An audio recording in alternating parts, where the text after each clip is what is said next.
Autism किंवा speech delay असेल तर अशा मुलांची लँग्वेज कशी वाढवावी? तर अशा मुलांशी तुम्ही जास्तीत जास्त बोला. त्यांना स्टोरी सांगा, पिक्टोरियल स्टोरी सांगा.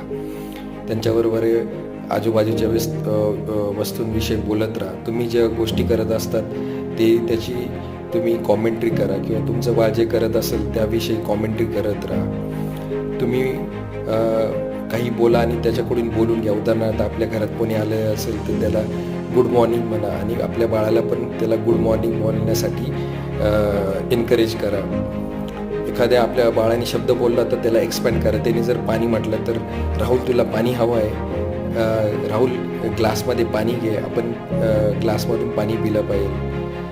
तर अशा पद्धतीने त्याला एक्सपॅन्ड करा आणि त्याने जर काही चुकीचं बोललं असेल तर त्याच्यामध्ये करेक्शन करून त्याला प्रेमाने सांगा. तर जास्तीत जास्त बोला. त्याला टी व्ही मोबाईल बंद करा तर त्याची लँग्वेज